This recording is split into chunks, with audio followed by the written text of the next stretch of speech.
आदाब, यह है समय न्यूज नेटवर्क और आप देख रहे हैं आलमी समय। अपने खास प्रोग्राम खुली बहस के साथ हाजिर हूं मैं सैयद फैसल अली। 7 जनवरी को दुनिया उस वक्त सख्ते में आ गई जब फ्रांस के शहर पेरिस में AK-47 और रॉकेट लॉन्चर से लैस कुछ नकाबपोशों ने चार्ली हेब्दो मैगजीन के दफ्तर में घुसकर खून की होली खेली।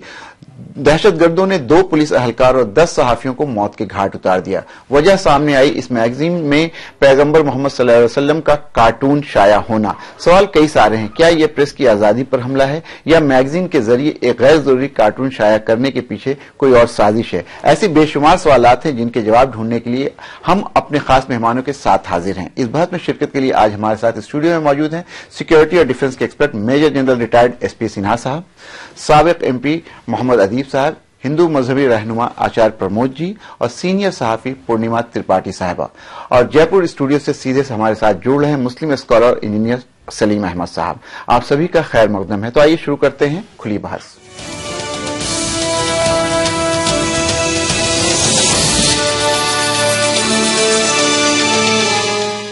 अपने खास मेहमानों के साथ बहस की शुरुआत करने से पहले आइए देखते हैं ये रिपोर्ट। दहशत और खौफ पैदा करने वाला ये मंजर फ्रांस की राजधानी पेरिस का है। काली गाड़ी से स्याह लिबास में निकले इन नकाबपोशों ने खून की वो होली खिली जिसने दुनिया को सकते में डाल दिया। जब तक कोई कुछ समझ पाता, इन सरफिरों ने 2 पुलिस एहलकारों समेत 12 लोगों को मौत की नींद सुला दिया। CCTV में कैद ये तस्वीरें उनकी बर्बरता की चश्मदीद बनी। वारदात बुधवार 7 जनवरी की है। अमूमन पुरअमन माने जाने वाले फ्रांस के शहर पेरिस में वाक़ चार्ली हेब्दो मैगजीन के दफ्तर में AK-47 और रॉकेट लॉन्चर से लैस ये नकाबपोश घुसते हैं। हर तरफ खामोशी छा जाती है, कोई कुछ बोलता इससे पहले गोलियों ने बातें करनी शुरू कर दी। 5 मिनट तक खून की होली खेलने के बाद ये नकाबपोश फरार हो गए। फ्रांस समेत दुनिया के अलग अलग हिस्सों में हाई अलर्ट ऐलान कर दिया गया। बताया जाता है कि तंज़ो मज़ाह और कार्टून शाये करने वाले इस मैगजीन ने पैगंबर मोहम्मद साहब का कार्टून शाये किया था, जिसके जवाब में इन मुबैना दहशतगर्दों ने बर्बरता का मुजाहरा किया। पूरे मामले को समझने के लिए हम 10 साल पीछे चलते हैं। साल 2005 में डैनिश पेपर ने पैगंबर मोहम्मद साहब का कार्टून शाये किया। पूरी दुनिया में मुस्लिम तबके ने एहतजाजी मुजाहरा किया। हिंदुस्तान के सियासी लीडर हाजी याकूब जज्बात की रो में तो ऐसे बह गए कि कार्टून बनाने वाले का सर कलम करने वाले के लिए 51 करोड़ रुपए देने का ऐलान कर दिया। मुस्लिम तबके का गम गुस्सा अभी पूरी तरह थमा भी नहीं था कि 2007 में चार्ली हेब्दो ने उसी कार्टून को शाये कर दिया। फ्रांस की मुस्लिम तंजीमों ने अदालत का रुख किया, लेकिन अदालत ने यह कहकर मामला खारिज कर दिया कि मैगजीन पर कार्रवाई करना प्रेस की आजादी पर पाबंदी लगाने जैसा होगा। बताया जाता है कि मुबैना दहशतगर्दों ने मैगजीन के एडिटर को जान से मारने की धमकी तक दी थी। साल 2011 में मुबैना दहशतगर्दों ने मैगजीन के दफ्तर पर हमला किया। ये सब कुछ होता रहा, लेकिन मैगजीन ने मुतनाज़ा कार्टून शाये करने का सिलसिला बंद नहीं किया। शायद उन्हें इंतजार था ऐसे ही किसी बड़ी वारदात का। पूरी दुनिया ने इस दहशतगर्दाना हमले पर मजम्मत के साथ साथ गम गुस्से का इजहार किया। आलमी समय भी इसकी भरपूर मजम्मत करता है, लेकिन यह हमला अपने साथ कई सवाल खड़े करता है कि जब मजहब इस्लाम में पैगंबर मोहम्मद साहब का फोटो या मुजस्समा बनाने का कॉन्सेप्ट तक नहीं, तो फिर चार्ली हेब्दो को ऐसा करने की जरूरत क्या थी? सवाल ये है कि क्या ये प्रेस की आजादी पर हमला है, क्या ये मीडिया की जबान को बंद करने की एक साजिश है, या फिर ये कि प्रेस और शख्सी आजादी की डेफिनेशन क्या है? क्या हमारी आजादी वहां खत्म होती है जहां दूसरे की नाक शुरू होती है? दिल्ली से कैमरा पर्सन राम प्रवेश के साथ जब्बार खान, आलमी समय। नाज़रीन, आपने ये रिपोर्ट देखी। जाहिर सी बात, जिस तरह से ये हमला हुआ है चार्ली हेब्दो के ऑफिस में, उसकी कोई भी सताइश नहीं कर सकता है। लेकिन इन मौतों के पीछे और इन हमलों के साथ साथ कई सवालात भी खड़े हो गए हैं। जैसा हम बता रहे थे कि क्या freedom of expression, freedom of speech, freedom of press के पीछे हम बहुत सारी चीजों को कवर करने की कोशिश नहीं करते हैं? क्या जिस तरह के हालात बने और जिस तरह से वो कार्टून एक के बाद एक कई बार वो कार्टून शाया हुए, जाहिर सी बात है सैटिरिकल मैगजीन है, उसमें कार्टून शाया होते हैं, लेकिन क्या इसको अवॉइड नहीं किया जा सकता था? फ्रीडम ऑफ एक्सप्रेशन को हम लोग बहुत ज्यादा नहीं ढूंढ रहे हैं? हम बात करते हैं अदीब साहब से। जिस तरह की बात हुई है चार्ली हेब्दो के ऊपर, ये कोई पहला हमला नहीं है, पहले भी वहां इस तरह की बात हो चुकी है और उनकी मैगजीन में हमेशा इस तरह के मुतनाज़ा कार्टून छपते रहे हैं। मेरा सवाल आपसे यह है कि क्या इस कार्टून को छापना, पहली बात तो यह कि क्या लाजमी था, जरूरी था सटायर और ह्यूमर के नाम पर, एक, और दूसरी बात यह कि अगर वो कार्टून छप गए थे तो क्या उसका जवाब, उसके खिलाफ एहतजाज करने का यही एक तरीका था कि वहां गोलीबारी की जाए, या दूसरे पुरअमन तरीके से पीसफुली उसको प्रोटेस्ट किया जा सकता था? देखिए, एक बड़ी मुश्किल ये होगी कि ये दुनिया में टॉलरेंस खत्म होता जा रहा है और ये बड़ी तशवीशनाक बात है। जहां तक इस कार्टून की बात है, मैं अभी खुद देख रहा था कि ये क्या वजह है कि पूरी दुनिया में इस पे एहतजाज हो रहे थे, वो बराबर वो रिपीट हो रहा था जी। तो एक किसी अखबार ने, वही फ्रांस के अखबार ने लिखा कि वो फाइनेंशियली बहुत ब्रोक हो गए थे, तो सेंसेशन चाहिए था जिससे कि वो उनकी कॉपियां ज्यादा बिक सकें, यानी इकोनॉमिक फैक्टर इन्वॉल्व था। जहां तक इन लोगों का सवाल है कि एक तो ये अदालतों ने खामोशी अख्तियार रखी, वो अदालत में भी गए, लेकिन ये अख्तियार किसी को नहीं है कि किसी की जान ले लें। जितना भी ये कंडेम किया जाए वो कम है, लेकिन थोड़ा पस मंजर हमें देखना पड़ेगा कि यूरोप में, बिलखुसूस फ्रांस में, उनकी कॉलोनीज में जो लोग रहते थे वो फ्रांस मुंतकिल हो गए जी, और उनका वो पूरी तरीके से एडजस्ट नहीं कर पाए। वो भी सबब में, फ्रांस के सबब में आपने देखा होगा वहां रहते हैं और वो कल्चरली बहुत मिक्सअप भी नहीं है। मुश्किल ये है कि इस्लामी कॉन्सेप्ट में एक अजीब चीज ये है कि आप अपने रिलीजन को वो उसमें टॉलरेंस नहीं दिखाते। कोई शख्स अभी यहां पर भी अगर आप किसी के मजहब के खिलाफ बोलेंगे और वो जितना मजहब से दूर होगा उतना ही रेडिकल एक्शन ले लेगा वो, यानी आप कोई, मतलब आप ये कह रहे हैं कोई जरूरत नहीं है कि आदमी बहुत रिलीजियसली इंक्लाइंड हो तभी ऐसा काम करेगा। अब जबकि इनको, फ्रांस को ये देखना चाहिए था कि सीरिया में उनके लोग जा रहे थे जी, इराक जा रहे थे, वहां इस्लामिक जिहाद हो रहा था, इन्होंने कोई मॉनिटरिंग, कोई चेकिंग नहीं करी, उनको फ्री छोड़ दिया। ये सारी शुरुआत जहां तक मैं समझता हूं ये 9/11 के बाद शुरू हुई है, क्योंकि 9/11 का कॉन्सेप्ट जो अमेरिका ने पैदा किया, उनके यहाँ एक कॉन्सेप्ट है जो चाणक्य ने कहा था कि भाई आपको अगर हुकूमत चलानी है तो भय पैदा करो, यानी एक मुखालिफ खड़ा करो। जब उससे पूछा गया कि भाई मुखालिफ कौन है, तो कहा क्रिएट कर दो, तो अमेरिका ने अलकायदा क्रिएट तो आप तो पूरा सवाल उठा रहे हैं वॉर ऑन टेरर के खिलाफ। वो अलकायदा क्रिएट हो गया जी, हिंदुस्तान में भी वही काम हो रहा है, यहाँ सीमी क्रिएट हो गई। तो ये जो तरीक़ेकार था, इसमें इन्होंने जो अब ये शक्ल पैदा हुई है, मुझे लगता है ये यूरोप को कहीं उस तरफ न ले जाए जहां जिंदगी एक दूसरे पर जब आपका यकीन खत्म हो जाए जी। और मैं समझता हूं इस टेरर को जो हुआ है, इर्रेस्पेक्टिव कि क्यों हुआ, हम सबको कंडम करना चाहिए और हम सबको, पूरी दुनिया को इकट्ठा होके ये पावर इंसान को नहीं देनी चाहिए कि वो कानून अपने हाथ में ले ले। इसके पीछे पसमंजर तो बहुत हैं, वजूहात भी बहुत हैं, लेकिन ये मैं समझता हूं कि 9/11 के बाद पूरी दुनिया जो है वो एक ऐसे दहाने पे खड़ी हो गई है जहां सरकारों को ये फैसला करना पड़ता है कि हम एक अपना अपोजिट, एक भय खड़ा करें, भय खड़ा करने के बाद सारी चीजें जी। अमेरिकन के दिमाग में आपको याद होगा 80 से लेकिन अदीब साहब, मैं सीधा ये जानना चाह रहा हूं कि जिस तरह से ये पूरा कत्ल गारत हुई, इसकी तो कोई भी मतलब माफी नहीं, खत्म नहीं। इसको तो हम लोगों को हर हाल में कंडेम करना चाहिए, लेकिन मैंने जैसा कहा कि इसने बहुत सारे सवालात भी पैदा किए हैं और इसकी जो रीजंस हैं, इस फैक्टर्स जो हैं इसके पीछे, उन पे ही बातचीत करनी चाहिए। हमारे साथ जमात इस्लामी के इंजीनियर सलीम साहब जयपुर से जुड़े हुए हैं, उनके पास चलते हैं और जानने की कोशिश करते हैं कि उनका क्या मौकफ है। जमात इस्लामी से जुड़े हुए हैं, तर्जुमान भी रहे हैं, कि जिस तरह से वहां पे अटैक हुआ फ्रांस में, हुजूर सल्लल्लाहु अलैहि वसल्लम का कार्टून वहां पे छपा था और उसके बाद इस तरह का रद्द अमल आया। मेरा सवाल सीधा यह है कि आज 21वीं सदी में क्या हम लोग इसको, जो हरकत की गई, कोई भी उसको, जो भी खास करके मुस्लिम तबके में कोई भी उसको अच्छा नहीं कह सकता। जाहिर सी बात सारे लोगों ने मजम्मत की, जिस तरह से कार्टून छप रहे हैं एक के बाद कई अखबारों में और कई मैगजीन्स में छपे हैं, लेकिन इंजीनियर सलीम साहब, क्या उसके लिए लोगों का कत्ल करना ही एक तरीका है उसको रोकने का या अपनी बात को बताने का, या कोई और भी तरीका हो सकता है?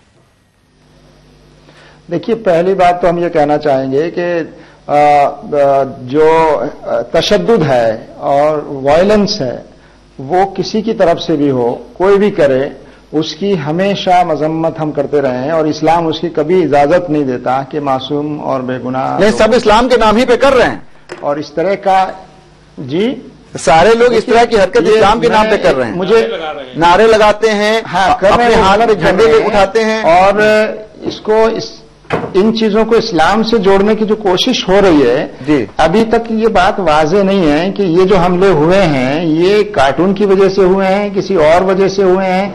अभी ये सब बताया जा रहा है कि ऐसा हो सकता है क्योंकि वो मैगजीन पर हमला हुआ है, लेकिन ये जो हुआ है गलत हुआ है और इसकी मजम्मत की जानी चाहिए। और ये जो बगैर तहकीक ये बात कह दी जा रही है और कही जा रही है कि इस्लाम से ताल्लुक रखने वालों ने ये किया है या इस्लाम के नाम पर ये किया है, ये भी अभी एक बड़ा सवाल है। मतलब आप ये कहना चाह रहे हैं कि अभी तक चूंकि जांच बाकी है, जैसा भी है, तो भी उनका इस्लाम से कोई ताल्लुक नहीं हो सकता जो ऐसी हरकतें करे। तो हम ये कहना चाहते हैं कि ये तशद्दुद है, ये हमला है, ये गलत है, इसकी मजम्मत की जानी चाहिए।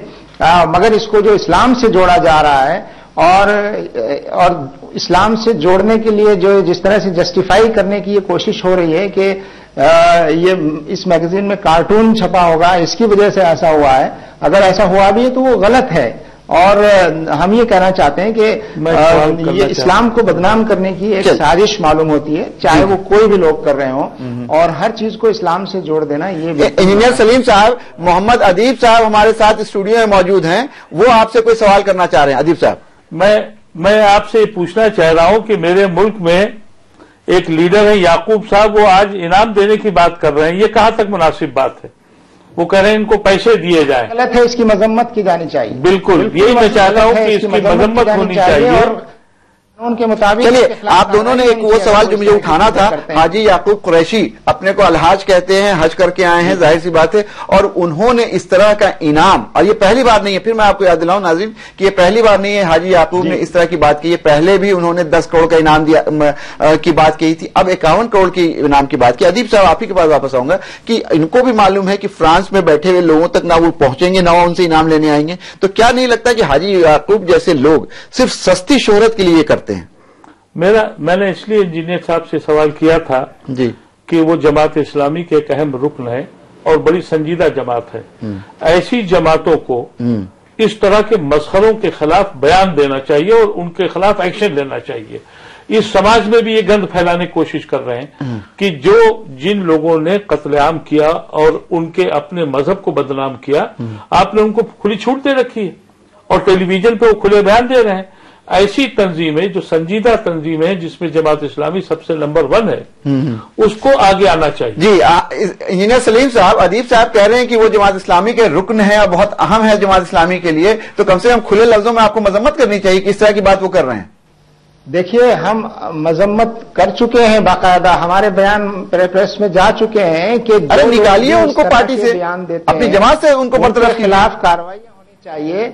और हम ये भी कहते रहे हैं कि हमारे मुल्क में कानून है, जो लोग कानून हाथ में लेते हैं, जो भड़काने वाली जबान इस्तेमाल करते हैं, चाहे वो किसी मजहब के हों, किसी पार्टी के हों, असेंबली के मेंबर हों या पार्लियामेंट के मेंबर हों, उनको खुली छूट नहीं मिलनी चाहिए। और हमारा कहना यह है कि जो भी हुकूमत रही हो, पहले कांग्रेस की हुकूमत थी और अब बीजेपी की हुकूमत है, खामोशी से इस तरह के बयानों को और भड़काने वाली और समाज को बांटने वाली चीजों को जब आप उस पर नोटिस नहीं लेते हैं, उनके खिलाफ कार्रवाइयां नहीं करते हैं, तो लोगों के हौसले बढ़ते हैं। हमारा कहना यह हमारे साथ retired major general SP Sinha साहब हैं, उनसे जानने की कोशिश करते हैं ये जो अटैक हुआ है चार्ली हेब्डो पे, उसको किस तरह से देखते हैं, और क्या वो भी ये समझते हैं कि फ्रीडम ऑफ एक्सप्रेशन को इस हद तक उसको स्ट्रेच करना चाहिए कि अगर कोई भी कुछ भी किसी के लिए कह रहा है तो उस पर एतराज नहीं करना चाहिए, या कहीं फ्रीडम ऑफ एक्सप्रेशन की भी हद होनी चाहिए? जनरल सिन्हा। सबसे पहले तो इस वारदात पे जिन लोगों ने किया है उनका मैं विरोध करता हूं, उनका मैं बहुत, हम सब विरोध करते हैं, बिल्कुल, हम बहुत कठोर शब्दों में मैं उनकी निंदा करता हूं जी। पहली बात तो यह है जी। दूसरी बात यह है कि दो शब्द है, एक दवा एक देवी जी। दवा का मतलब होता है to call what, to give a message. Message क्या है? अल्लाह का या भगवान का मैसेज आम जनता जनार्दन के पास पहुंचाना, यह है दवा, द वर्ड उर्दू वर्ड है। देई जो ये मैसेज को पहुंचाता है। दवा क्या है? अल्लाह का या भगवान का मैसेज क्या है? मैसेज है कि सब लोग मेरे संतान हैं, एक दूसरे को प्यार से रखो, शांतिपूर्वक जिंदगी व्यतीत करो, ये अल्लाह का मैसेज है। धर्म को इस तरह से तोड़ के, इसको इस तरह से नया फ्लेवर दे के और मासूमों को मौत की घाट उतार के, चाहे वो कार्टूनिस्ट क्यों नहीं हो और आपके प्रॉफिट पे थोड़ा सा गलत पिक्चर दिखाया क्यों नहीं हो, लेकिन मौत की घाट ये रिकोर्स लेना, ये कहां की इंसानियत है?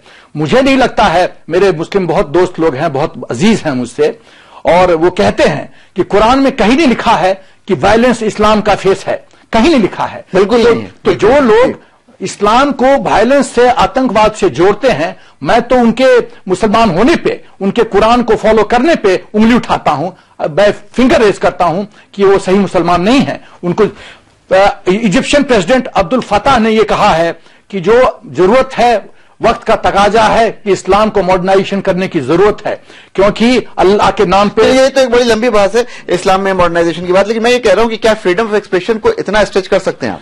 फ्रीडम ऑफ एक्सप्रेशन का एक पहलू जो है वो है कि मेरा अपना व्यक्तिगत ओपिनियन यह है कि फ्रीडम एक्सप्रेशन तब तक एक लक्ष्मण रेखा ड्रॉ करने की जरूरत है जबकि आप दूसरे के इज्जत पे, दूसरे के आबरू पे और दूसरे के सेंटिमेंट्स को आप हर्ट नहीं करें, हर्ट न करें। चलिए, वो लक्ष्मण रेखा जरूरत है। चलिए, आपने बड़ी अच्छी बात की। आचार्य मदन जी, ये बताइए आपके हिसाब से जिस तरह की चीजें हो रही है, इस बात को भी ध्यान रखिए कि अभी हिंदुस्तान में भी बहुत सारी ऐसी बातें कई दिनों पे सुनने को मिलती हैं जहां एक दूसरे के धार्मिक जो आस्था है या जो चीजें हैं उस पे कहीं ना कहीं चोट हो रही है, एक दूसरे को हर्ट कर रहे हैं, एक दूसरे के खिलाफ कहीं ना कहीं बयानबाजी हो रही है।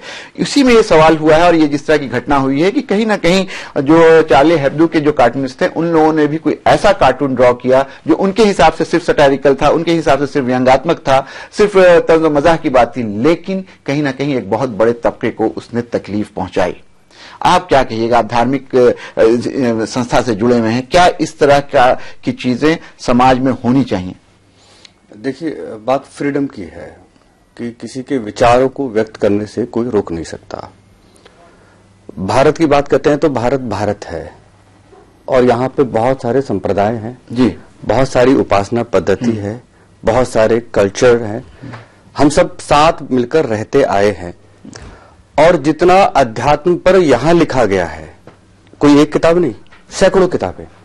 ईश्वरीय ज्ञान 4 वेद हैं तो उपनिषद है, दर्शन है और उसके व्याख्यान है, ब्राह्मण ग्रंथ है, कमी नहीं है किसी। अब हमारे यहां जो परंपरा थी, आप कह रहे हो कि अलग अलग धर्मों की बयानबाजी करने का तरीका गलत है। हमारे यहाँ एक परंपरा है, वो है शास्त्रार्थ की। एक दूसरे को ठेस तो पहुंचाए नहीं, सुनिए, शास्त्रार्थ की परंपरा है। धर्म के तत्व पर चर्चा होती थी, धर्म गुरु आकर बैठते थे। इस शास्त्र का क्या अर्थ है? अभी आप कह रहे हैं कि कुरान का आतंकवाद से लेना देना नहीं, पर बहुत से अनुवाद आप पढ़ेंगे, सीधा सीधा गैर मुसलमानों के खिलाफ युद्ध की, जिहाद की बातें हैं उसमें है। सूरह अल अनफाल पढ़ लीजिए आप, बहुत से अनुवाद, आप अपना अनुवाद लेके आइए, कोई दिक्कत नहीं है, उसमें बहस करेंगे। आप बोलिए, कई लोग अनुवाद ऐसे हैं, ऐसा नहीं कि वो जिहादी जो पढ़ रहे हैं वो कुरान नहीं पढ़ी उन्होंने, या मौलवी लोग उनको उकसा नहीं रहे। किसी आयत का क्या अर्थ आप लेते हैं, आप वो कैसे इंटरप्रेट कर रहे हैं? हाँ, कैसे इंटरप्रेट कर रहे हैं? ये है ना, कहीं पे नहीं है कि आप इस तरह क्या खून खराबा कीजिए, आतंक कीजिए। और जिहाद को जिस तरह से इंटरप्रेट किया गया है, जिहाद का मतलब है सेल्फ रिस्ट्रेंट। जी, अब इसका क्या अर्थ ले रहे हैं? ये शास्त्र का अर्थ पर चिंतन होना चाहिए धर्म गुरुओं पे, कि अपने अपने अर्थ की बात करें यहां पर। और जहां तक लॉ एंड ऑर्डर की बात है कि कहीं प्रोवोकेटिव तरीके से ये करना उचित है। नहीं, बात सुनिए पहले, ब्रिटिश काल की बात बता रहा हूं। आर्य समाज के संस्थापक स्वामी दयानंद ने क्या किया था? मौलवी भी बैठते थे, पादरी भी बैठते थे, पौराणिक पंडित भी बैठते थे, वो अपने ढंग से बात को रखते थे। और लॉ एंड ऑर्डर की बात है, कितने उपद्रवी होते थे, पूरा सरकार उनको, पुलिस प्रशासन पूरा सहयोग देता था, कोई उपद्रव नहीं होता था। शास्त्रार्थ की परंपरा जैनियों और बौद्धों से आदि शंकराचार्य ने भी की। आज हम हिंदुइज्म के नाम पे जैन बौद्ध को अपने साथ रखते हैं, सबका सम्मान करते हैं, पर उस वक्त शास्त्रार्थ होता, आज शास्त्रार्थ नहीं हो रहा।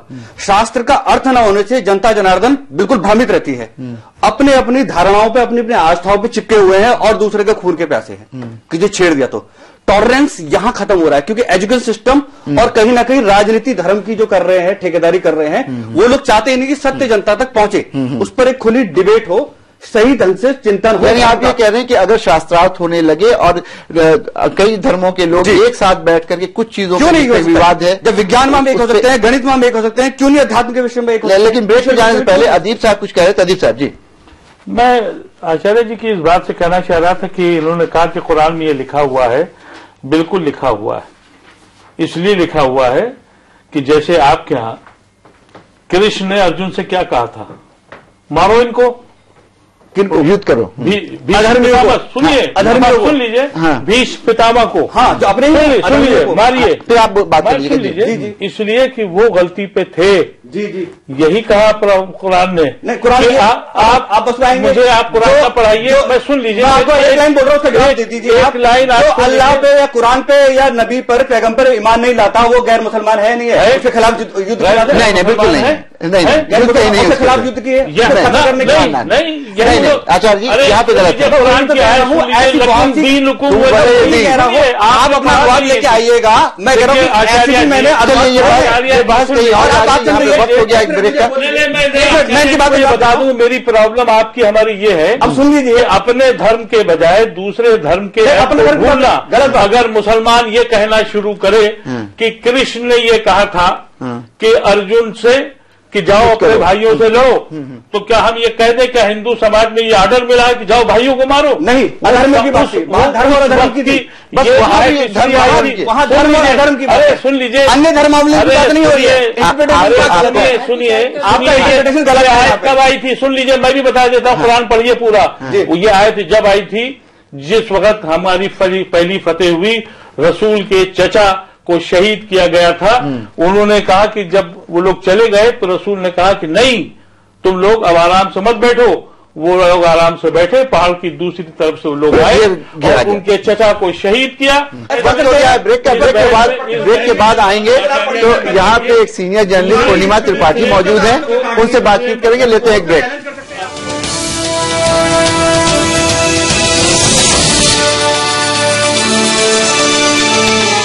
केश किंग आयुर्वेदिक तेल जो बना है 16 खास आयुर्वेदिक तत्वों से, रखे मेरे बालों का ख्याल और बाल रहे लंबे, काले और घने। Kesh King, the king of hair oil. अतिथि देवो भव।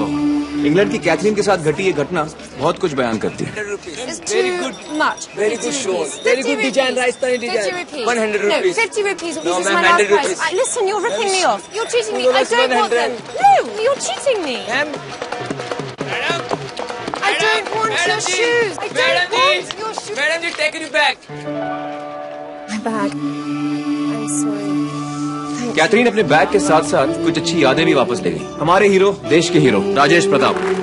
ऐसे ही लोग अतिथि देवो भव का मतलब साकार करते हैं और भारत इन्हें सलाम करता है।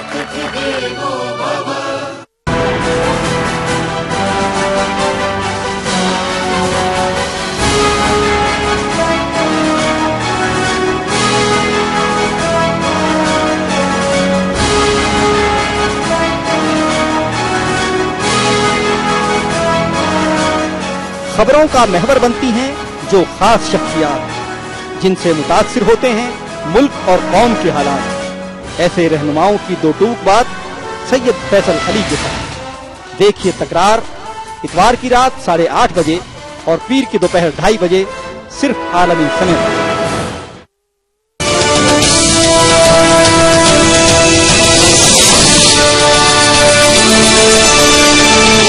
ब्रेक के बाद एक बात जाने से पहले हम बातचीत कर रहे थे किस तरह से रिलीजियस इंटॉलरेंस बढ़ रहा है, लोग मजहब के नाम पे कहीं ना कहीं कत्ल गारत कर रहे हैं। यहाँ पे जितने पैनलिस्ट बैठे हैं वो सब इस बात को कंडेम कर रहे हैं, सब इस बात की मजम्मत कर रहे हैं कि इस तरह की चीजें नहीं होनी चाहिए। हमारे साथ सीनियर सहाफी पूर्णिमा त्रिपाठी हैं, उनसे जानने की कोशिश करेंगे जिस तरह की चीज हो रही है। पूर्णिमा, आपने देखा चार्ली हेब्दो के ऊपर पहली बार अटैक नहीं हुआ था, इससे पहले भी अटैक हो चुका है, लेकिन ये भी एक सच है कि एक के बाद एक कई अखबार है, आपको याद होगा डैनिश न्यूज़पेपर ने भी प्रॉफिट के कार्टून छापे। मेरा सीधा सवाल यह है आपसे पूर्णिमा कि जब एक चीज है और इस पे पूरा मुस्लिम समाज एक राय है कि प्रॉफिट की कोई तस्वीर मौजूद नहीं है, और जब ये राय है और उसको छापना हम लोगों के मुस्लिम मजहब में वो फॉरबिडन है, गलत है, उसको नहीं टॉलरेट करते हैं, तो क्या जरूरी है कि बार बार उसको छापा जाए, उसको प्रोवोक किया जाए?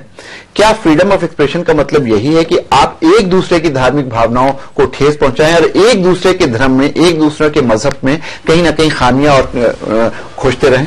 फैजल साहब, मैं शुरुआत करूंगी। अभी जो स्टूडियो में जिस तरह की बहस आपने देखी उससे एक बात तो साफ हो जाती है कि धर्म का मामला बहुत सेंसिटिव है, और जो भी उसके साथ खिलवाड़ करेगा या उसके ऊपर किसी तरह के नॉन सीरियस एटीट्यूड से कोई भी उसको हैंडल करेगा तो वो अपने आप में मुसीबत को बुलाना है। तो जरा सी छोटी सी बहस में हमें एक ये झांकी दिखी है। तो जब आप बार बार बहुत बड़े स्केल पे किसी भी धर्म के साथ किसी तरह की छेड़छाड़ करें तो शायद कुछ लोगों का ऑफेंड हो जाना उसमें बहुत लाजमी है, लेकिन मैं इससे ये कतई नहीं कह रही हूं कि जो बारबैरिक किलिंग्स हुई है वो किसी भी तरह से जस्टिफाइड है, वो तो कितने भी ज्यादा शब्दों में कंडेम किया जाए वो कम है। लेकिन जहां आपने फ्रीडम ऑफ एक्सप्रेशन की बात की तो फ्रीडम ऑफ एक्सप्रेशन क्या अनफिल्टर्ड होना चाहिए?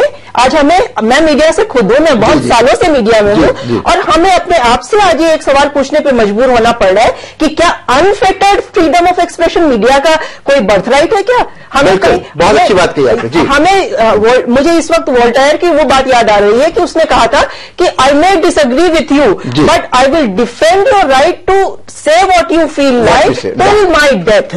तो आप डिसएग्री करें, लेकिन डिसएग्री करने के ये माने नहीं होते हैं कि जिससे आप डिसएग्री कर रहे हैं उसको फिजिकली एलिमिनेट कर दें।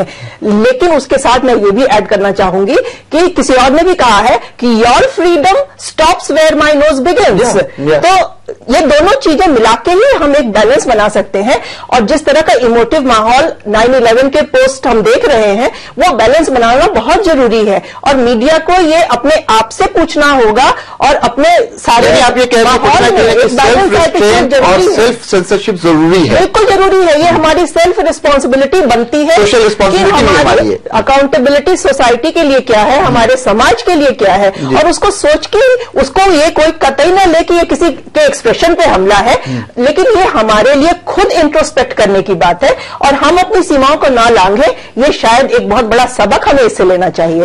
ये जो घटना हुई है फ्रांस में, पूर्णिमा का बहुत साफ कहना है कि इससे कहीं ना कहीं हम सबको सबक लेना चाहिए। हम चलते हैं जयपुर, बहुत देर से इंजीनियर सलीम साहब कुछ कहना चाह रहे थे। इंजीनियर सलीम साहब।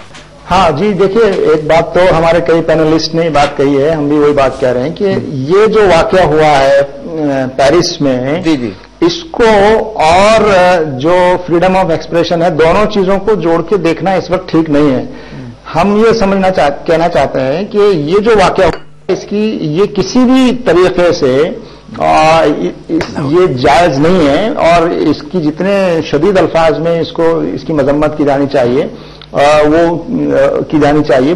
और दूसरी बात ये है, इस चीज का इस्लाम से कोई ताल्लुक नहीं हो सकता। ये जो बात बताई जा रही है कि ये जो हमला हुआ है या ये जो हमला किया गया है, जिसने भी किया हो, चाहे उनके नाम मुसलमानों जैसे हों या वो अपने आप को मुसलमान बता रहे हों या अपनी तंजीम का इस्लाम से कोई बता रहे हों या इस्लाम का नाम ले रहे हों, इसका इस्लाम से कोई ताल्लुक नहीं हो सकता। ऐसा काम वही कर सकते हैं जो इस्लाम के दुश्मन हैं या इस्लाम को नुकसान पहुंचाना चाहते हैं, या इस्लाम या तो खुद जो है वो इस्लाम के मुखालिफ है या इस्लाम दुश्मनों के एजेंडे के मुताबिक काम कर रहे हैं। क्योंकि इस वक्त पूरा इसको जस्टिफाई करने की कोशिश की जा रही है कि ये जो हमला हुआ है ये इस्लाम के नाम पर हुआ है। ये बात बिल्कुल गलत है।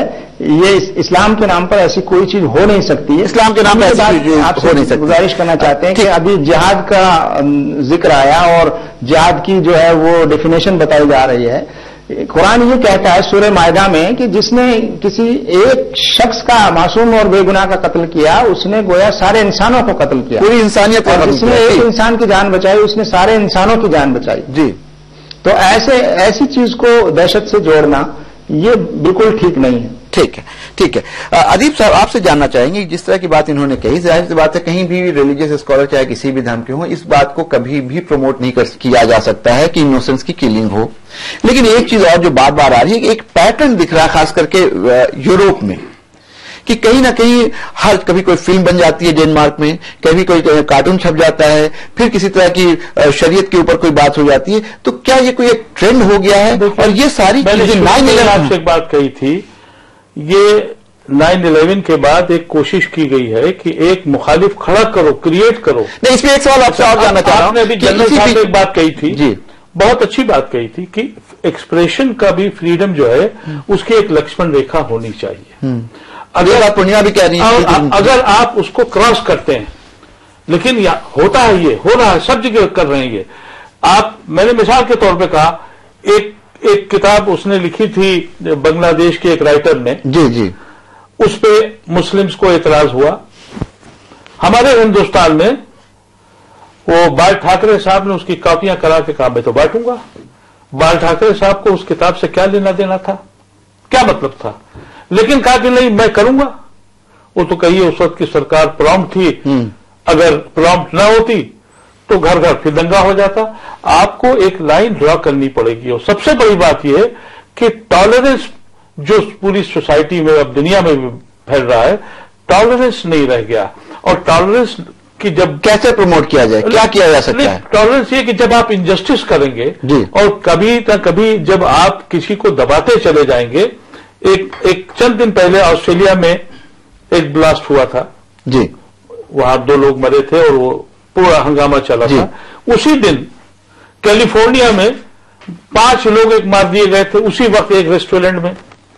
उसकी किसी ने खबर नहीं छापी थी, इसलिए कि वहां वो जिहाद का पोजीशन नहीं क्लियर हो रही थी, क्योंकि वो उन्हीं की कम्युनिटी। मतलब आप ये कह रही हैं कोई भी चीज इस्लामिक जिहाद के नाम पे अगर आती है, जिहाद के नाम से यूं लाई जाती है कि वेस्ट वर्ल्ड को यूनाइट होने के लिए अब एक मुखालिफ चाहिए।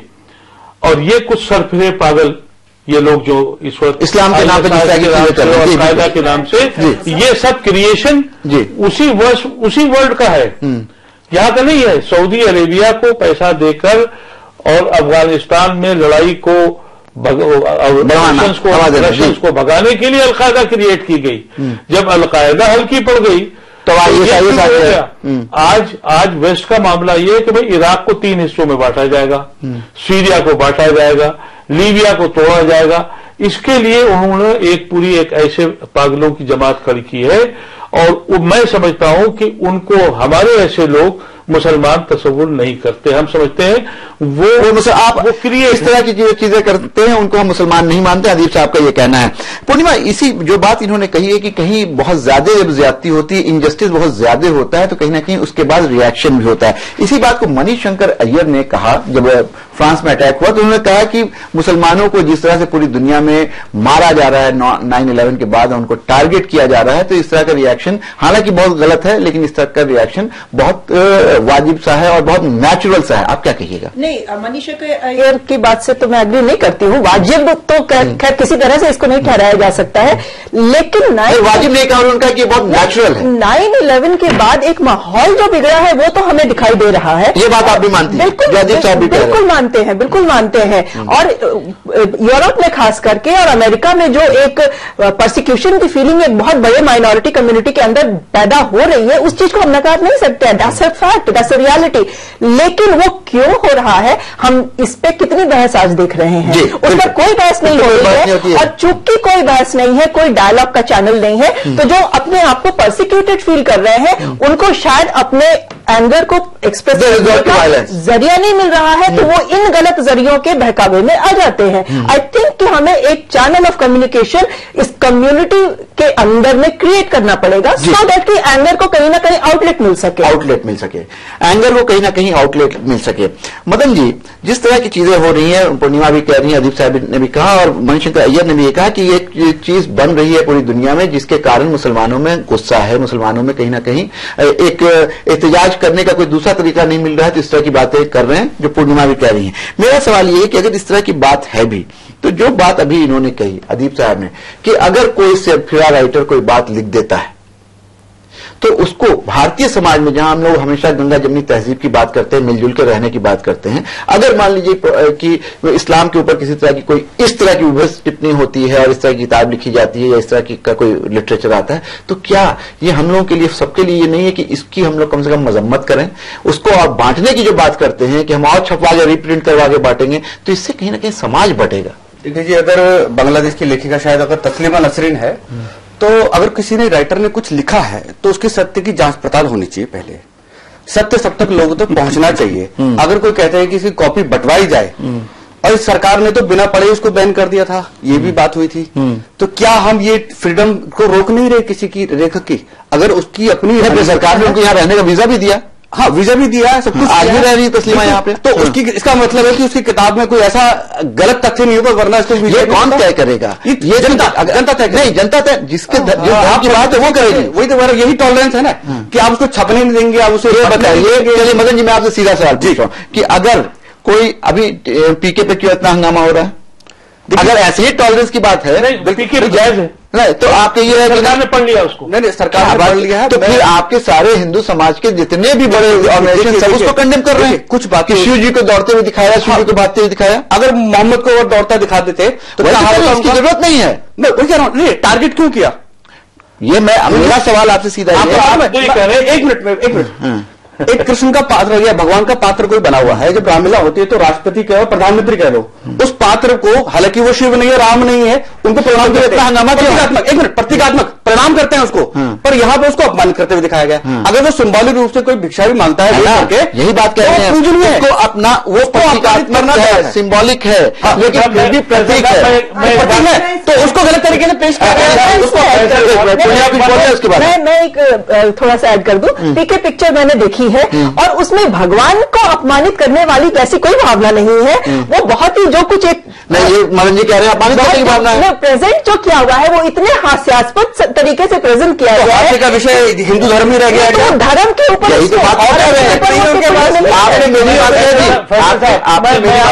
एक मानसिकता है कि हीरोइन जो है उसका फिर प्रेमी जो निकलता है पाकिस्तानी निकलता है। तो ये भी देश की पुरुष के साथ आप प्रेम करवा रहे हो, तो क्या मैसेज देना चाहिए? मैं उस पर आऊंगा जी। देखिए, इस पैनल डिस्कशन का मेन मुद्दा क्या है? मेन मुद्दा इंटॉलरेंस। मेन मुद्दा है कि ये जो समस्या फ्रांस में हुई वो क्यों हो रही है। जी जी, जो मैं समझता हूं कि इस्लाम के कुछ लोग, मेजोरिटी जो है वो शांति प्रिय है। हिंदुस्तान में भी मुसलमान, मैक्सिमम मुसलमान भाई उत्तर प्रदेश में भी सब जगह शांति प्रिय हैं, लेकिन कुछ लोग जो नेतागिरी करना चाहते हैं, कुछ लोग जो अपनी वो खेती समझते हैं, जमींदारी समझते हैं, कुछ लोग जो लीडरशिप लेना चाहते हैं, कुछ लोग जो फंड रेज करना चाहते हैं, तो ये क्या वो प्रॉब्लम क्रिएटर्स हैं। क्या वो सिर्फ मुस्लिम समाज में है? नहीं, सभी में है, सब में सभी। सो मैं ये कहना चाहता हूं कि ये सब जो आतंक का जो रूप ले रहा है उसका बेसिक कारण है कि इस्लाम के कुछ सो कॉल्ड लीडर्स ये समझते हैं कि मुसलमान भाइयों के साथ अन्याय हो रहा है, तो जस्टिस दिलाने के लिए हमको लड़ना पड़ेगा, जूझना पड़ेगा। Problem number 1। प्रॉब्लम नंबर 2 वो रिलेटेड है टॉलरेंस से। क्या आपको विद्रोह का ही, आतंकवाद का ही रास्ता लेके आपको न्याय मिलेगा? मैं तो बोलता हूं महाभारत हर एक क्षण खेला जा रहा है, पात्र बदलते हैं, कहानी वही रहती है। एक ऐसा होगा जो एक्सप्लॉइट करेगा, दूसरा ऐसा होगा जो एक्सप्लॉइटेड होगा। ये तो नेचर की प्रतिक्रिया है, नेचर का रूल है, होता रहेगा। बलवान कमजोर को दबाता रहेगा, ये तो चलता रहेगा। हमको इसी धरती पे डिराइव करना है मैक्सिमम प्लेजर, शांति, वो टॉलरेंस से होगा। टॉलरेंस कैसे होगा? टॉलरेंस तब होगा कि जब उस कम्युनिटी के जो लीडिंग फिगर्स हैं, इंटेलेक्चुअल्स हैं, वो एजुकेट करें, जैसे पंडित जी ने कहा, शास्त्रार्थ करें, एक कम्युनिकेशन हो। हमें याद, मैं पटना का रहने वाला हूं, याद है कि हमारे मोहल्ला में, हिंदू मोहल्ला में, हम लोग तैया में भी हिस्सा लेते थे कभी कभी जी।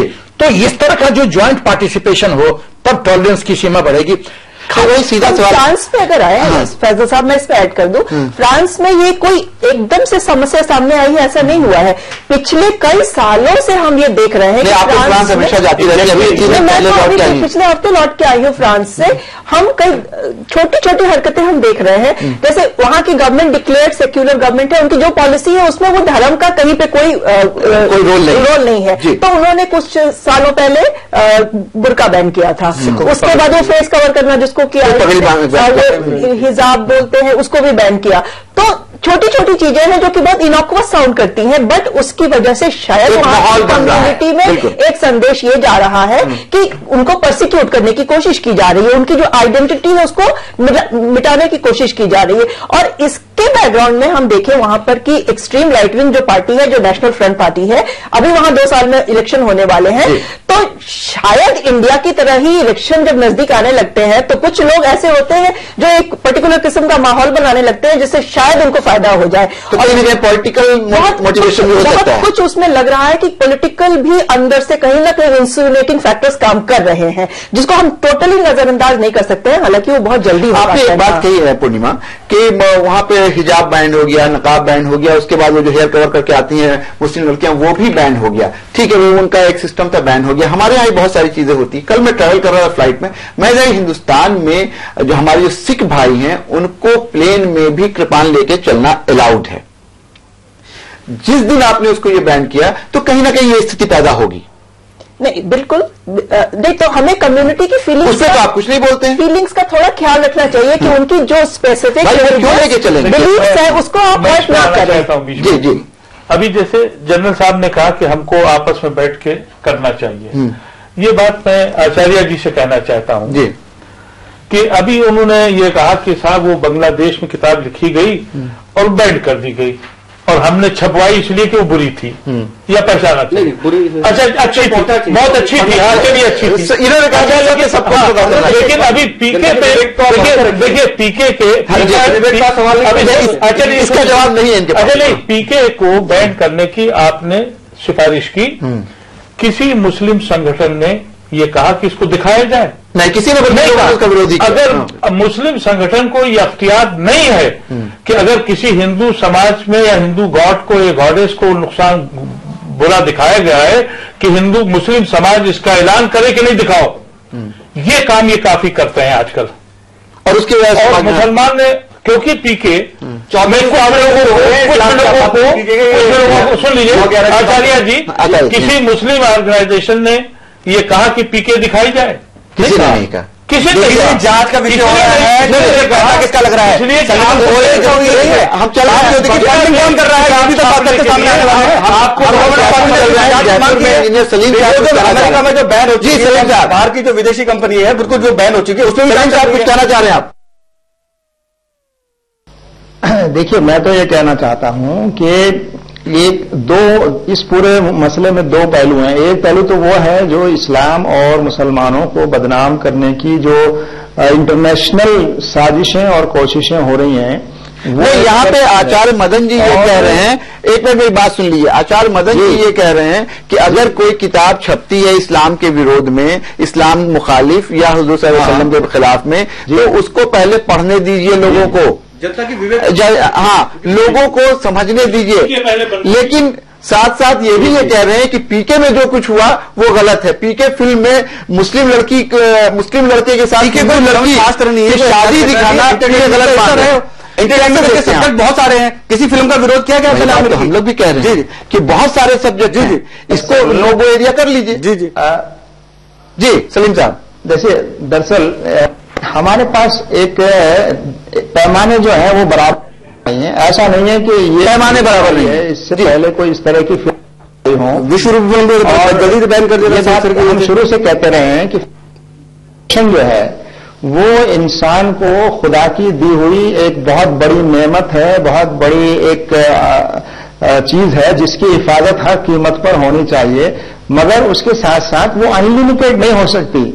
उसकी आड़ में आप किसी पर अटैक नहीं कर सकते, कैरेक्टर को या किसी की भावनाओं को आप नुकसान पहुंचाएं, इस बात की इजाजत यहाँ कई पैनलिस्ट ने इस बात को कहा है। तो फ्रीडम ऑफ एक्सप्रेशन बहुत कीमती चीज है, इसकी हिफाजत होनी चाहिए और लेकिन उसके साथ साथ जो उसका गलत इस्तेमाल करे उसके खिलाफ कार्रवाइयां भी होनी चाहिए। आपने एक बहुत अहम बात कही कि पैमाना एक सा नहीं है, अलग अलग है, पैमाना एक सा नहीं है। कभी अगर किसी से हाथ में, आपको यहां रोक रहा हूं सलीम साहब, पैमाना एक सा नहीं है। एक तरफ अगर पीके का विरोध हो रहा है तो दूसरी तरफ लोग ये कह रहे हैं ये कार्टून में क्या बुराई है। यहां वक्त हो गया ब्रेक का, ब्रेक के बाद वापस आएंगे, चर्चा जारी रहेगी। लेते एक ब्रेक।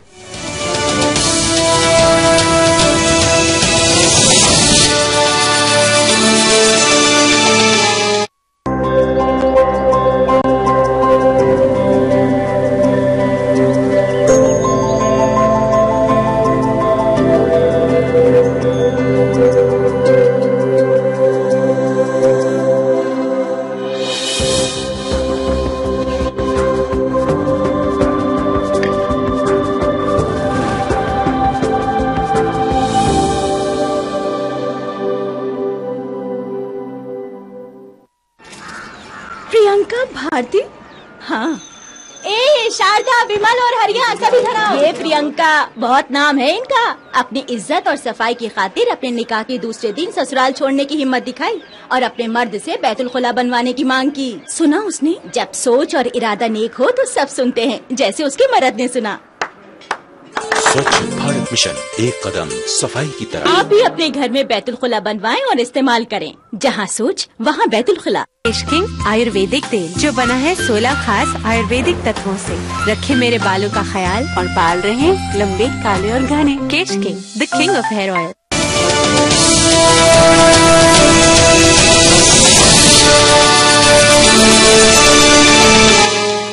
ब्रेक के बाद आपका एक बार फिर खैर है। ब्रेक पर जाने से पहले इंजीनियर सलीम साहब ने एक बहुत अहम बात कही कि पैमाना एक सा नहीं है। जब अपने ऊपर कोई बात आती है तो हम दूसरे तरह से रिएक्ट करते हैं और वही बात अगर किसी दूसरे के ऊपर आती है तो हमारा रिएक्शन बिल्कुल ही अलग होता है। ये चीजें नहीं है। कहीं ना कहीं यहाँ पे ज्यादातर लोग ये कह रहे हैं कि रिलीजियस इंटॉलरेंस बढ़ा है, इसमें कोई शक नहीं है, लेकिन इसके साथ साथ रिलीजन के बारे में कभी रिपोर्ट कर रहे हों या कोई किताब लिख रहे हों या कार्टून बना रहे हों तो इसमें इस बात का भी ख्याल रखना चाहिए कि ये किस हद तक लोगों को के जो सेंटिमेंट्स हैं उसको मजरूह करेगी, किस हद तक लोगों को जर पहुंचा सकती है या उनके सेंटिमेंट्स को हर्ट कर सकती है। लेकिन मदन जी इस बात से इत्तेफाक नहीं रखते हैं। बहुत देर से जनरल एसके सिन्हा साहब कुछ कहना चाह रहे हैं। जी, मैं ये कहना चाहता हूं कि जब मैं इंडियन मिलिट्री एकेडमी देहरादून में कैडेट था जी, और लास्ट ईयर का ट्रेनिंग चल रहा था 1972 में जी, तो चेटवुड हॉल में मैंने पढ़ा था जी कि देश का हित सर्वोपरि सर्वप्रमुख है।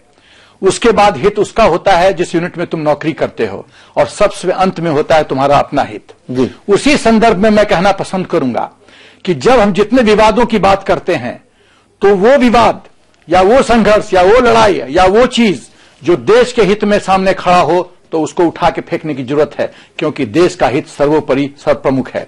इसमें धर्म भी शामिल है।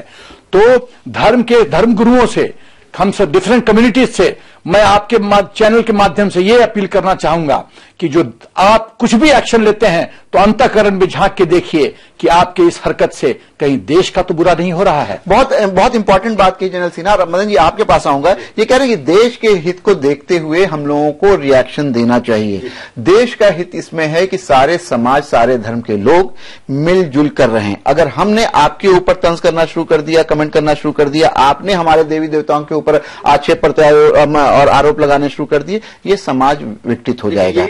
हाँ, मैं उसी समस्या पे आ रहा हूँ। पहले तो आपने कहा देश सर्वोपरि है। क्या देश किसी जमीन के टुकड़े का नाम है या देश किसी संस्कृति का नाम है?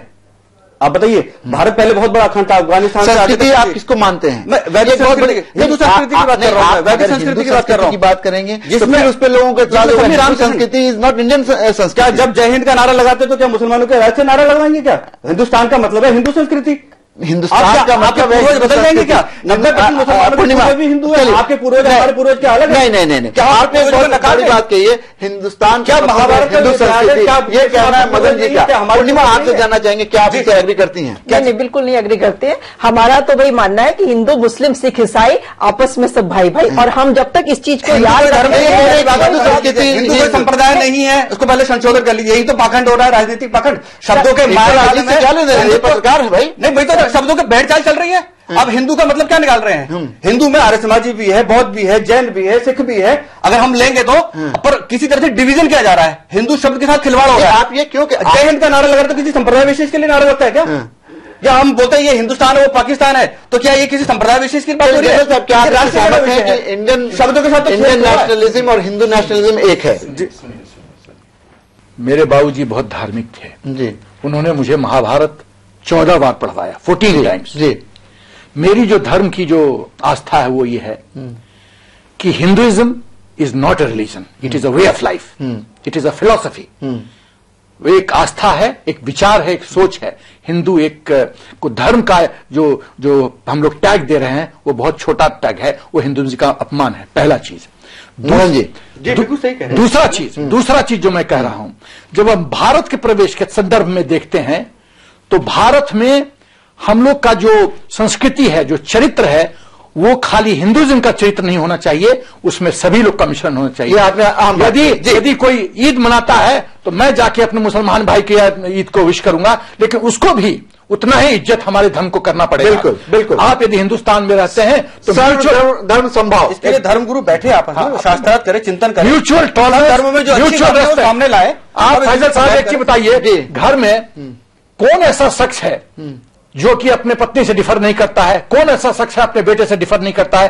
साथ रहते हैं। हाँ, लेकिन टॉलरेंस है, समझौता होता है, विचार विमर्श होता है, डाइनिंग टेबल पे लोग बैठते हैं, ऐसा नहीं वैसा, ऐसा नहीं वैसा, और एक समझौता होता है कि नहीं अब एज ए फैमिली हम लोग इस रास्ते पे जाएंगे। चल देश के लेवल पे भी सलीम साहब एक चीज बहुत अच्छी कही है जनरल एसपी सिन्हा साहब ने कि अगर पूरे देश के इसमें देखें हम लोग तो कहीं ना कहीं सब लोगों को मिलजुल के रहना चाहिए और एकोमोडेशन होना चाहिए एक दूसरे की फीलिंग्स का, एक दूसरे के रिलीजन का, एक दूसरे के कल्चर का। और अगर हम लोग खुशियां एक साथ मिलकर के बांट करके रहेंगे तो कोई मसला नहीं होगा। क्या कहते हैं आप?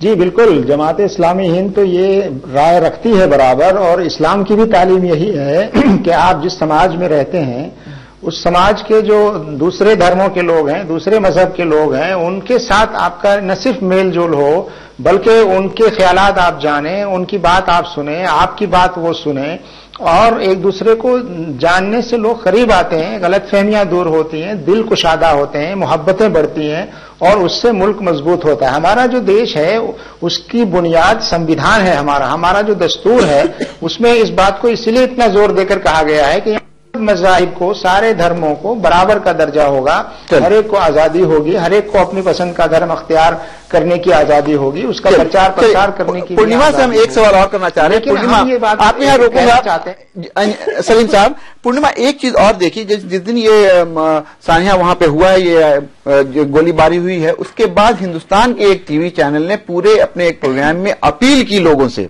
कि आप ये कार्टून को रिप्रोड्यूस कीजिए और सॉलिडरिटी में दिखाइए कि हम लोग बिल्कुल इसको बर्दाश्त नहीं करेंगे। मैं ये कह रहा हूं, जब मदन जी ये कह रहे हैं कि नहीं हम लोगों को मिलजुल करके सब को रहना चाहिए, जनरल सिन्हा भी यही बात कह रहे हैं, ऐसा जो समाज है हमारा, हिंदुस्तान का माशरा ऐसा है कि एक दूसरे की धर्म की और चीजों की इज्जत करते रहें। तो इस तरह का एक टीवी चैनल पर जो प्रोग्राम आया और जिस तरह से अपील की गई कि छापा जाए और इसको दिखाया जाए, क्या इस पूरे समाज की जो हार्मनी है वो कहीं ना कहीं इससे तितर-बितर होगी? बिल्कुल तितर-बितर होगी, और ये लोगों में एक मैसेज जाएगा कि ये डेलिबरेटली प्रोवोक किया जा रहा है। ये जो टेलीविजन चैनल ने किया वो एक तरह से प्रोवोकेशन है, बिल्कुल प्रोवोकेशन है, और शायद वो सिर्फ टीआरपी की सोच रहे हो, लेकिन ये चीज नहीं अलाउ की। इसलिए हिंदुस्तान में अभी तक इस तरह का कार्टून या इस तरह की चीजें नहीं छपती रही हैं। पहली बार उस टेलीविजन चैनल ने उस कार्टून को दिखाया जिसको लेकर के फ्रांस में कत्लो गारत हुई।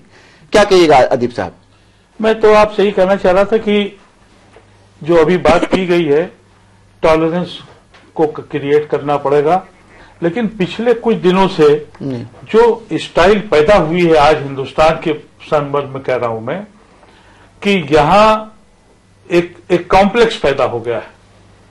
अब कहते हैं कि साहब हम साइंस में, हम तो रॉकेट पे चलते थे, जब दुनिया के पास कपड़े नहीं थे हम रॉकेट में चलते थे, हम एक शहर से दूसरे शहर और एक प्लेनेट से दूसरे बात नहीं आ जाती है ना, आस्था की बात आ जाती है। नहीं, वो सब चीजें जो कर रहे हैं उसमें टेंटिवली ये बात कही जा रही है। मेरी उम्र 70 साल हो गई, गांव का रहने वाला हूं, मुझे गांव में कभी ये पता नहीं लगा कि मैं मुसलमान हूं और मेरा साथी, हम गांव से पहचाने गए। गांव की बच्ची हमारी बच्ची रही, आज भी हमारे पास आते हैं तो गांव के रिश्ते से आते हैं। जी, ये अब जो शुरू हुआ है तमाशा कि एक दूसरे के खिलाफ ऐब ढूंढना, जब तक ये बंद नहीं करेंगे हिंदुस्तान का ख्वाब पूरा नहीं होगा। हिंदुस्तान एक अलग मुल्क है। हिंदुस्तान और यूरोप में फर्क ये है, हिंदुस्तान और यूरोप में फर्क है। 300 किलोमीटर चलिए एक जबान आती है, नया मुल्क हो जाता है जी। फिर 300 किलोमीटर चलिए दूसरी जबान, दूसरा मुल्क। हम कन्याकुमारी से कश्मीर तक चलते हैं जी। 50 जबानें, 50 कल्चर, हम फख्र से कहते हैं हम हिंदुस्तान है।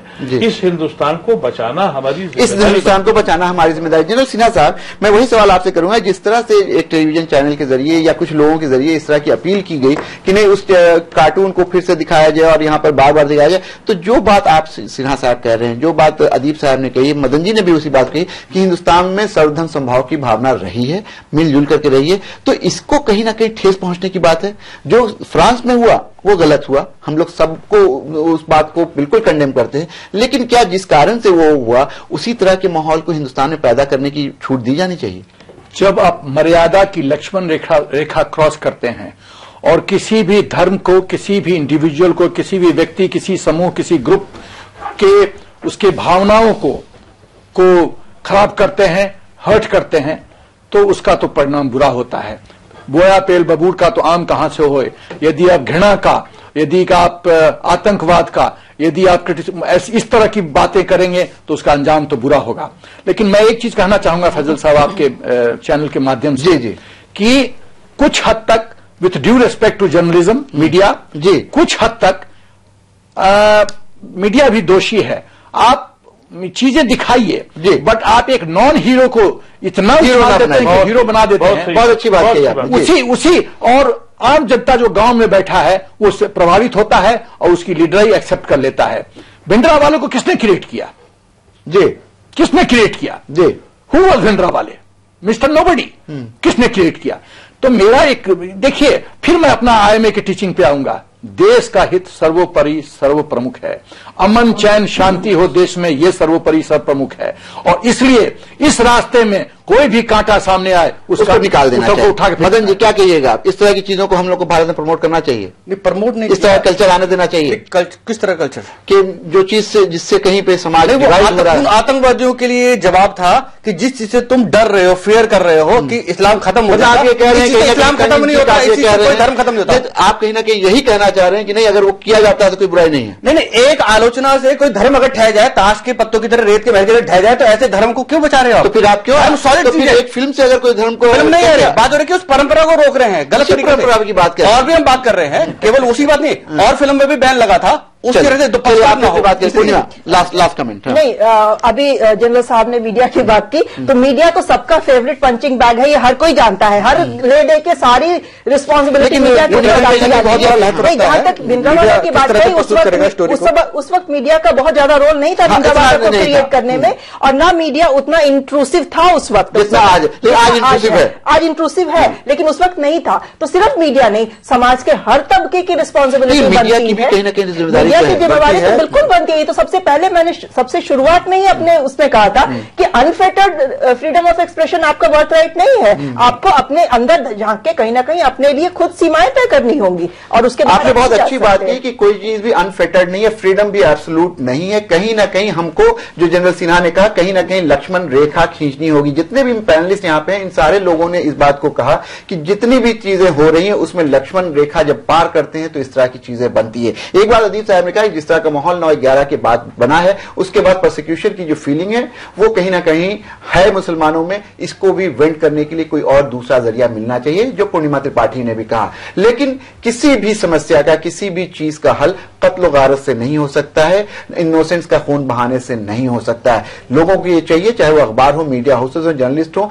या अफसाना निगार हो, कि किसी भी मजहब को के बारे में जब लिखें बहुत ही तहम्मुल के साथ, बहुत ही बैलेंस तरीके से बातचीत करें। हम तमाम मेहमान का शुक्रिया अदा करेंगे। खुली बहस में आज इतना ही। आप आलमी समय को इंटरनेट पे भी देख सकते हैं, लॉग ऑन करें समय-live.com। फिलहाल हमें इजाजत दीजिए और आप देखते रहिए आलमी समय।